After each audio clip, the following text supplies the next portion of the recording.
Hamas के rocket हमले के जवाब में इजरायली एयर स्ट्राइक। अब जमीनी कार्रवाई की हो रही तैयारी। इजरायल ने गाजा सीमा पर भेजे सैनिक और टैंक। इजरायल और फिलिस्तीन के बीच शुरू हुआ संघर्ष लगातार बढ़ता जा रहा है। फिलिस्तीनी चरमपंथी संगठन हमास अब तक इजरायल पर सैकड़ों की तादाद में रॉकेट हमले कर चुका है, जिसका जवाब देते हुए इजरायल ने भी गाजा में उसके ठिकानों पर हवाई हमले किए हैं। दोनों ओर से जारी हमलों में अब तक गाजा में 100 से ज्यादा और इजरायल में 7 लोगों की जान जा चुकी है। इजरायल के भीतर भी यहूदी और अरब उपद्रवियों के बीच झड़पें हो रही हैं, जिसकी वजह से इजरायल के प्रधानमंत्री बेंजामिन नेतन्याहू ने गृह युद्ध छिड़ने की चेतावनी दी है। खबरों के मुताबिक इजरायल के टैंक और हजारों की संख्या में सैनिक भी गाजा की सीमा पर पहुंच गए हैं।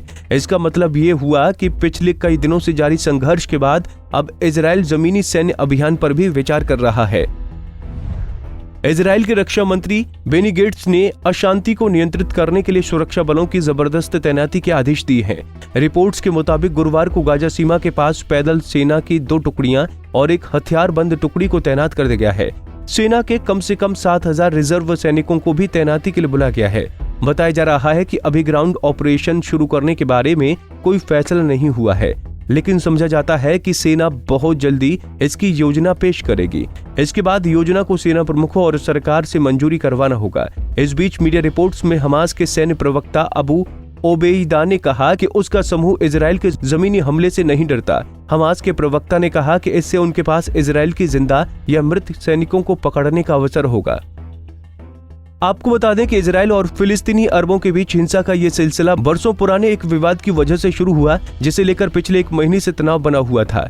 यरूशलेम की अल अक्सा मस्जिद में इजरायल सुरक्षा बलों की कार्यवाही के बाद तनाव ने खूनी संघर्ष का रूप ले लिया।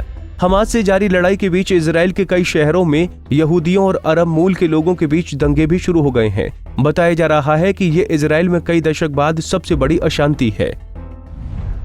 इजरायली प्रधानमंत्री बेंजामिन नेतन्याहू ने इजरायल में हो रही हिंसा को अस्वीकार बताया है। उन्होंने कहा कि यहूदियों द्वारा अरब लोगों को मारा जाए या अरबों द्वारा यहूदियों को मारा जाए, दोनों को ही सही नहीं ठहराया जा सकता। नेतन्याहू ने यह भी कहा कि इजरायल को 2 मोर्चों पर जूझना पड़ रहा है। इधर गाजा में लड़ाई बढ़ने के बीच संघर्ष विराम पर वार्ता के प्रयासों के तहत मिस्र का एक प्रतिनिधिमंडल इजरायल के अधिकारियों से बातचीत के लिए तेल अवीव पहुंच गया है। हालांकि फिलिस्तीनी के उग्रवादी समूह ने भी पीछे हटने का कोई संकेत नहीं दिया है। ऐसे में दोनों ओर से कार्यवाही जारी है। संयुक्त राष्ट्र महासचिव एंटोनियो गुतारेस ने गाजा में असैन्य इलाकों से इजरायली आबादी वाले इलाकों की ओर रॉकेट दागे जाने की निंदा की है, लेकिन साथ ही उन्होंने इजरायल से अधिक संयम बरतने का भी अनुरोध किया। अमेरिका के राष्ट्रपति जो बाइडेन ने नेतन्याहू को फोन कर इजरायल के आत्मरक्षा के अधिकार का समर्थन किया है। हमसे जुड़े रहने के लिए हमारे YouTube चैनल को सब्सक्राइब करें और नई वीडियो की नोटिफिकेशन के लिए बेल आइकॉन को दबाएं।